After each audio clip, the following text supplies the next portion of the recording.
La Bible en un an, la 123e journée, le livre des Juges, chapitre 17, verset 1 au chapitre 18, verset 31, le livre des Psaumes, chapitre 100, verset 1 à 5, le livre des Proverbes, chapitre 14, versets 4 et 5, l'évangile de Luc, chapitre 9, verset 37 à 62.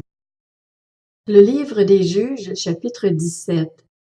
Il y avait un homme de la région montagneuse d'Éphraïm appelé Mika, qui dit à sa mère, « Les 1100 pièces d'argent qu'on t'a prises, et pour lesquelles tu as proféré des malédictions même à mes oreilles, eh bien, cet argent est entre mes mains, c'est moi qui l'avais pris. » Sa mère dit, « Que mon fils soit béni de l'Éternel. » Il rendit à sa mère les 1100 pièces d'argent, et sa mère dit, « Je consacre de ma main cet argent à l'Éternel, afin d'en faire pour mon fils une sculpture sacrée et une idole à métal fondu. C'est ainsi que je te le rendrai. » Il rendit donc l'argent à sa mère.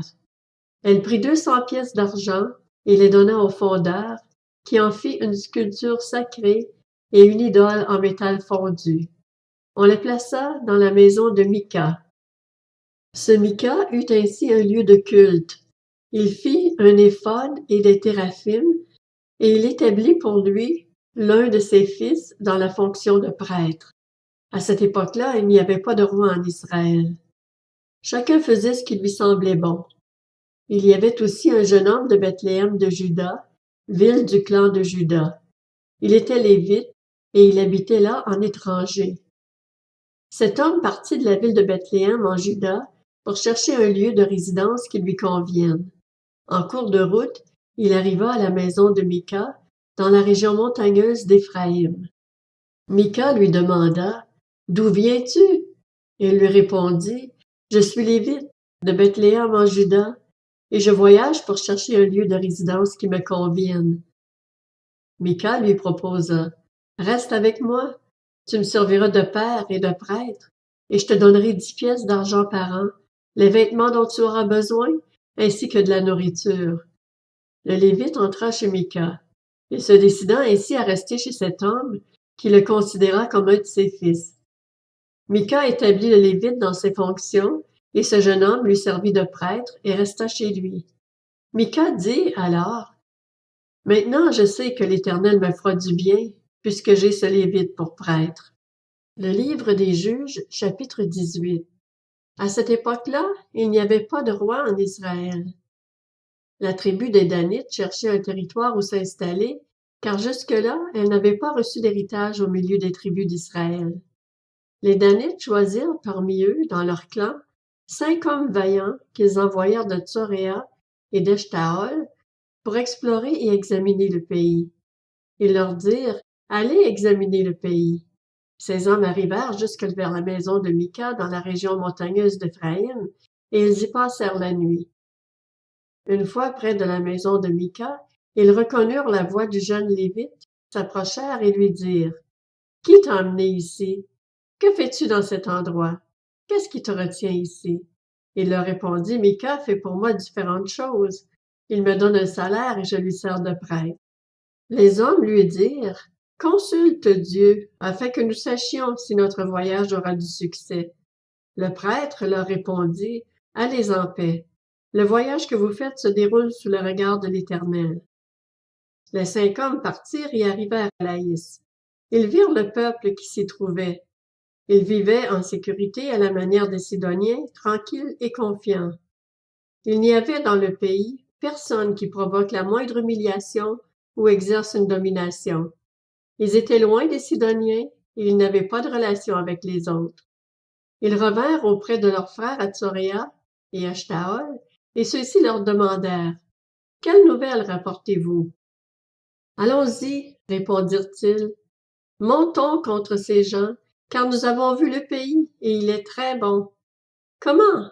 Vous restez sans rien faire? Ne faites pas preuve de paresse pour vous mettre en marche, afin d'aller prendre possession de ce pays. Quand vous y entrerez, vous arriverez vers un peuple qui vit sans inquiétude. Le pays est vaste et Dieu l'a livré entre vos mains. C'est un endroit où rien ne manque de tout ce qui est sur la terre. Il y eut 600 hommes du clan de Dan qui partirent de Tsoria et d'Eshtaol, munis de leurs armes de guerre. Ils montèrent et campèrent à Kirjath-Jearim en Juda. C'est pourquoi cet endroit qui se trouve derrière Kirjath-Jearim a été appelé jusqu'à aujourd'hui Makhanedan. De là, ils passèrent dans la région montagneuse d'Éphraïm, et ils arrivèrent à la maison de Mika. Alors les 5 hommes qui étaient allés explorer le pays de Laïs prirent la parole et dirent à leurs frères, « Savez-vous qu'il y a dans ces maisons-là un éphod, des téraphim, une sculpture sacrée et une idole en métal fondu? Voyez maintenant ce que vous avez à faire. » Ils s'approchèrent de là, entrèrent dans la maison du jeune Lévite, dans la maison de Mika, et lui demandèrent comment il se portait. Les 600 Danites, munis de leurs armes de guerre, se tenaient à l'entrée de la porte. Les 5 hommes qui étaient allés explorer le pays montèrent à l'intérieur de la maison. Ils prirent la sculpture sacrée, l'éphod, les téraphim et l'image en métal fondu, pendant que le prêtre se trouvait à l'entrée de la porte avec les 600 hommes munis de leurs armes de guerre. Lorsqu'ils furent entrés dans la maison de Mika et qu'ils eurent pris la sculpture sacrée, l'éphod, les téraphim et l'image en métal fondu, le prêtre leur dit, « Que faites-vous? » Ils lui répondirent, « Tais-toi, mets ta main sur ta bouche et viens avec nous. Tu nous serviras de père et de prêtre. Vaut-il mieux que tu serves de prêtre à la famille d'un seul homme ou à toute une tribu et tout un clan en Israël? » Le prêtre en fut tout réjoui dans son cœur. Il prit l'éphod, les téraphim et la sculpture sacrée et se joignit à la troupe. Ils se remirent en route et partirent en plaçant devant eux les enfants, le bétail et les bagages.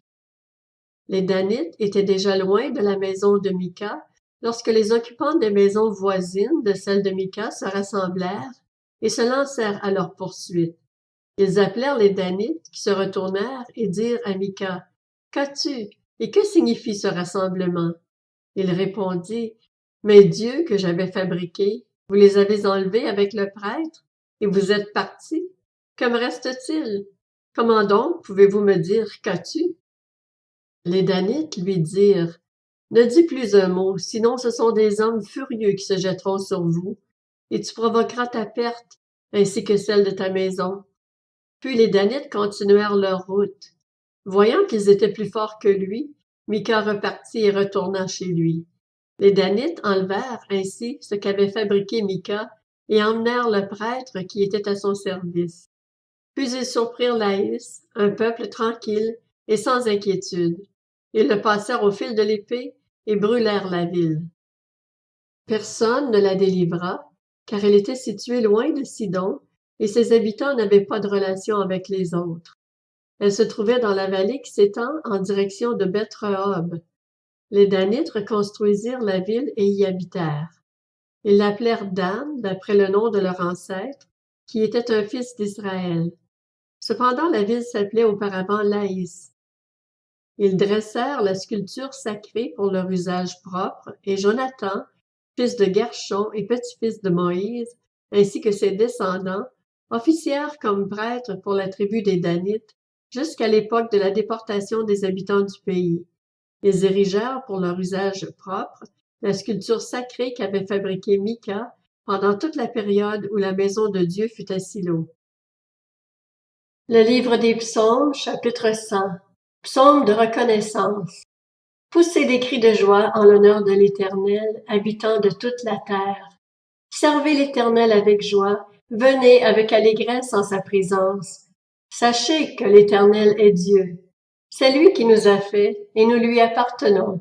Nous sommes son peuple, le troupeau dont il est le berger. Entrez dans ses portes avec reconnaissance, dans ses parvis avec des chants de louange. Célébrez-le, bénissez son nom, car l'Éternel est bon, sa bonté dure éternellement, et sa fidélité de génération en génération. Le livre des Proverbes, chapitre 14. S'il n'y a pas de bétail, la mangeoire est propre, mais c'est à la vigueur des bœufs qu'on doit l'abondance des récoltes. Un témoin fidèle ne ment pas, tandis qu'un faux témoin dit des mensonges. L'Évangile de Luc, chapitre 9. Le lendemain, lorsqu'ils furent descendus de la montagne, une grande foule vint à la rencontre de Jésus. Alors, du milieu de la foule, un homme s'écria, « Maître, je t'en prie, jette les regards sur mon fils, car c'est mon fils unique. » Un esprit s'empare de lui et tout à coup il pousse des cris. L'esprit le secoue violemment, le fait écumer et le quitte à grand-peine après l'avoir tout brisé. J'ai prié tes disciples de le chasser et ils n'ont pas pu. Génération incrédule et perverse, répondit Jésus, jusqu'à quand serai-je avec vous et devrais-je vous supporter? Amène ton fils ici. Tandis que l'enfant s'approchait, le démon le jeta par terre et le secoua violemment. Mais Jésus menaça l'esprit impur, guérit l'enfant et le rendit à son père. Tous furent frappés par la grandeur de Dieu. Alors que chacun s'émerveillait de tout ce que faisait Jésus, il dit à ses disciples, « Quant à vous, écoutez bien ceci. Le Fils de l'homme doit être livré entre les mains des hommes. » Cependant, ils ne comprenaient pas cette parole. Elle était voilée pour eux afin qu'ils n'en saisissent pas le sens, et ils avaient peur de l'interroger à ce sujet. Ils eurent une discussion entre eux pour savoir lequel parmi eux était le plus grand. Jésus connaissait la pensée de leur cœur. Il prit un petit enfant, le plaça près de lui et leur dit, « Celui qui accueille en mon nom ce petit enfant, c'est moi-même qui l'accueille. Et celui qui m'accueille, accueille celui qui m'a envoyé. En effet, celui qui est le plus petit parmi vous tous, c'est celui-là qui est grand. » Jean prit la parole et dit, « Maître, nous avons vu quelqu'un chasser des démons en ton nom, et nous l'en avons empêché parce qu'il ne nous suit pas. » « Ne l'en empêchez pas, lui répondit Jésus, car celui qui n'est pas contre nous est pour nous. » Lorsque approchèrent les jours où il devait être enlevé du monde, Jésus prit la décision de se rendre à Jérusalem. Il envoya devant lui des messagers qui se mirent en route et entrèrent dans un village samaritain pour lui préparer un logement. Mais on refusa de l'accueillir parce qu'il se dirigeait vers Jérusalem. Voyant cela, ses disciples Jacques et Jean dirent, « Seigneur, veux-tu que nous ordonnions au feu de descendre du ciel et de les consumer, comme l'a fait Élie? » Jésus se tourna vers eux et leur adressa des reproches en disant, « Vous ne savez pas de quel esprit vous êtes animés. En effet, le Fils de l'homme n'est pas venu pour perdre les âmes des hommes, mais pour les sauver. » Et ils allèrent dans un autre village. Pendant qu'ils étaient en chemin, un homme lui dit, « Seigneur, je te suivrai partout où tu iras. » Jésus lui répondit, « Les renards ont des tanières et les oiseaux du ciel ont des nids, mais le Fils de l'homme n'a pas un endroit où il puisse reposer sa tête. » Et dit à un autre, « Suis-moi. » Il répondit, « Seigneur, permets-moi d'aller d'abord enterrer mon père. » Mais Jésus lui dit, « Laisse les morts enterrer leurs morts, et toi, va annoncer le royaume de Dieu. » Un autre dit, « Je te suivrai, Seigneur, mais permets-moi d'aller d'abord faire mes adieux à ceux de ma maison. » Jésus lui répondit, « Celui qui met la main à la charrue et regarde en arrière n'est pas fait pour le royaume de Dieu. »